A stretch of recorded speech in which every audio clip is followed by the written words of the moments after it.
Many Americans are sleep deprived. Good morning, my name is Rock McPherson, and I'll be talking about why you should prioritize your sleep. I've researched this topic for about 2 weeks, and I'll be talking about some of the problems that could happen when you don't get enough sleep, some of the causes and barriers for you to get less sleep, and also some solutions to get more effective sleep. Some of the problems and harms I'm going to be talking about are going to be diseases, loss of memory, and obesity. Now, some diseases that can be caused from not enough sleep could be immunodeficiency, diabetes, and also cardiovascular disease. And the reason that is because according to the American Academy of Sleep Medicine, one night of bad sleep can cause your cells to age much quicker. So the cells that fight off infections, diseases, or sickness are pretty much gonna age much quicker, which means they're gonna die off much quicker. That leaves your immune system pretty much to be down, and then you'll be more susceptible to diseases and sickness. Another problem would be your memory. So whenever you skip out on sleep, you're gonna be missing pretty much 2 phases of sleep, like REM sleep and non-REM sleep. Non-REM sleep pretty much prepares you to learn and retain more information for the very next day, and REM sleep pretty much strengthens those memories that you made from the previous day. And I think that's very important for us students because we pretty much learn new things pretty much every day. And I think something scary is that according to the National Institute of Health, your ability to learn new things could drop by up to 40%. So imagine learning everything this semester and about 40% of it completely being removed just because you couldn't get enough sleep. And then another problem would be obesity. And the obesity is a result of insufficient sleep because when you stay up longer, then you have more chances to eat more, and then the very next day you'll crave carbohydrates, and then you'll gain more weight, and then you'll keep repeating that, and it'll turn into a cycle. Not only that, but obese people will be more prone to insomnia. Now that I talked about some of the problems and harms, I'll be talking about the causes and barriers. Some of those being technology, noise, and sleep disorders. Now, technology necessarily isn't the problem, it's more learning on how to stop. And whenever we're opening social media before bed, or we're opening Instagram or TikTok, or any type of form of entertainment really, that's stimulating our mind, and then when our mind is stimulated, then it's a lot more harder for you to sleep. And according to Eric Suni, blue light emitted by many devices disrupts the natural production of melatonin, a hormone that facilitates sleep and can throw off your circadian rhythm. And your circadian rhythm is basically your body's internal clock. So it tells you when to sleep and when to wake up. And when you don't get enough sleep, that pretty much just throws off your cycle completely.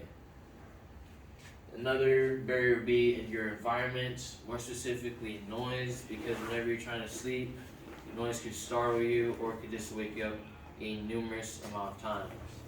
According to Connect Hearing, emotionally charged sounds can come from your TV, such as shouting or screaming, or come from your baby crying, which could startle you. And emotionally charged sounds could affect you when you're in your lighter stages of sleep and also your deeper stages of sleep. And even if you don't actually physically wake up, it can still affect you.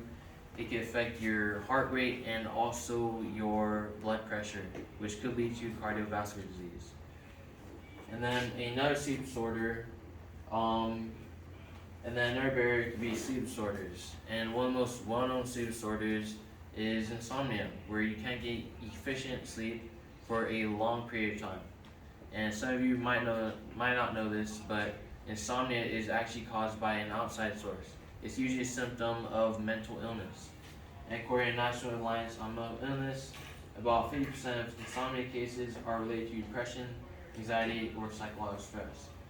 And one of the causes or one of the effects of not getting enough sleep is not being able to process your emotions. So when you don't sleep, your emotions start getting a lot more intense and then a lot more out of control, which could lead to anxiety or depression.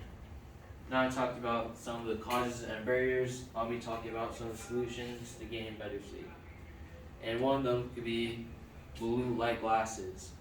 Now, blue light glasses actually block out the harmful blue light that comes from your screens, like your laptops, your phones, or your TVs, or anything like that.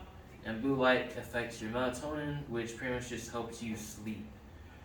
And I usually put these on about 30 minutes to an hour before I go to sleep because usually about 30 minutes in, I'll start to feel a lot more sleepier, and then I'll be ready to just go to bed. Then another solution could be a white noise machine, because if you have a neighbor that parties a lot or blasts a lot of music or any type of noise that keeps you up at night, a white noise machine will pretty much push out all that unwanted noise that's keeping you up. But the most important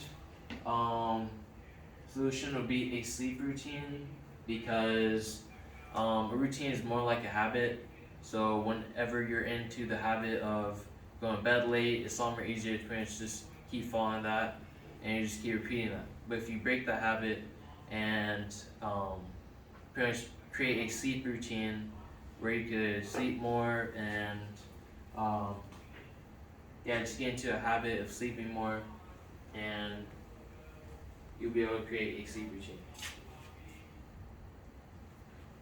Now, this is a QR code to the National Sleep Foundation, where if you scan this, it will lead you to a website where they can teach you about some of the sleep routines and sleep habits that you can pretty much follow, and also show you some of the benefits of sleep. Today I've discussed why you should prioritize sleep, and some of the key points that I talked about were the problems that can happen when you don't sleep, the barriers and causes for you to get less sleep, and some solutions to get more effective sleep. Sleep pretty much affects our lives daily, from the time we wake up to the time we go to bed. I hope you all create more sleep habits, that way you can have greater physical and mental health. Thank you.